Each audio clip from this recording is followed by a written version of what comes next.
Greeting. Good afternoon, everyone. My name is Cooper Nelson. Imagine driving through a desert and in the distance you see a cityscape so vast you think it's a mirage. Nope, that's just one of the top flourishing cities around the globe, Dubai. I'm sure we all have seen videos on Dubai, vast structures, fast cars, and huge shopping areas. But have you ever thought about what goes into keeping the city running? From trash collectors to rainmakers, we'll take a look into what keeps the city going and its history. It might seem crazy to live in the middle of the desert and must worry about rain, but it's highly likely with the technological advancements scientists in Dubai have made. In the modern era of civilization, architecture and cityscape has taken a dip, but not in Dubai. It's a flourishing city in the middle of the desert. So let's start off with a brief history of Dubai and why we are just now starting to hear about it in Western civilization. Then we'll take a look into what Dubai is doing to make it so safe and livable. Now, let's get into the origins of Dubai. In an article from in Britannia.com, Dubai started out in 1799 when a sheikh of emirate signed a peace treaty with the British for land that was dependent on Abu Dhabi.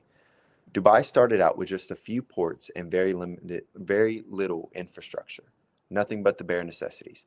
But once they struck oil, everything changed. If you break Dubai down in different sectors, it is controlled by factions commonly known as sheiks. What started out as trade routes from the Mediterranean and a port city for pearls and textiles would soon almost crumble after the Great Depression. But the sheiks at the time knew that they had something prosperous on their hands, so they stuck with the drought and started heavily investing in infrastructure such as new and bigger ports to accommodate its influx after the crumble. In the 1900s, sheiks came together and made a constitution-like agreement that would be independent but also interconnected. In the mid-60s, oil was discovered in Dubai and started the avalanche of success for Dubai. Knowing that oil was a finite resource and a stream of income, the sheiks knew something had to be done to keep Dubai on this path. Under the guidance of Sheikh Rashid bin Saeed Al Maktoum and later Sheikh Mohammed bin Rashid Al Maktoum, they started heavily investing in real estate, finance, and tourism. In the early 2000s, Dubai started out on numerous projects such as Palm Islands, the Burj Khalifa, and the Dubai Mall.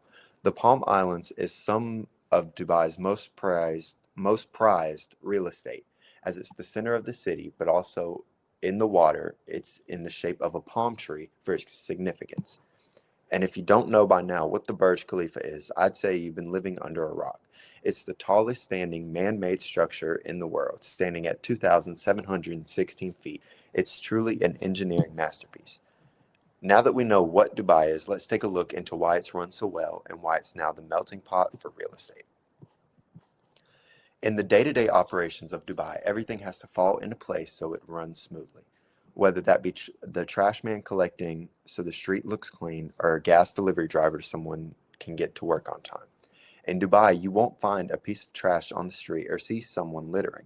That's because they pride themselves on being clean and holding someone to the full extent of the law. Most of Dubai follows a strict set of laws known as Shahiri law. It's almost an eye for an eye situation, meaning if you break a law, your punishment will be very similar in a way to the law you broke. Dubai has such a rich history from the golden age of civilization that we are just witnessing the start, especially with the more technology advancements. Dubai will have so much more to offer in due time. There's so much more to Dubai than meets the eye that can be wrote down and spoken about. If you ever get the chance to visit, please do and just marvel at everything they have accomplished. Thank you. Any questions?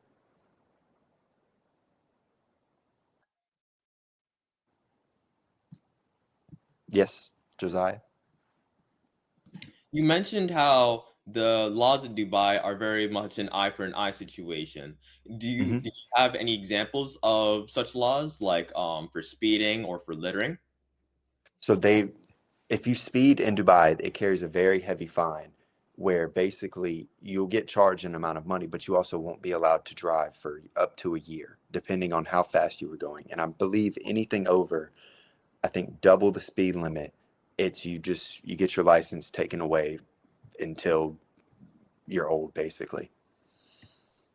I see. Hmm. That seems like a very good way to keep order within the city without having too many arbitrary laws or restrictions. Yeah.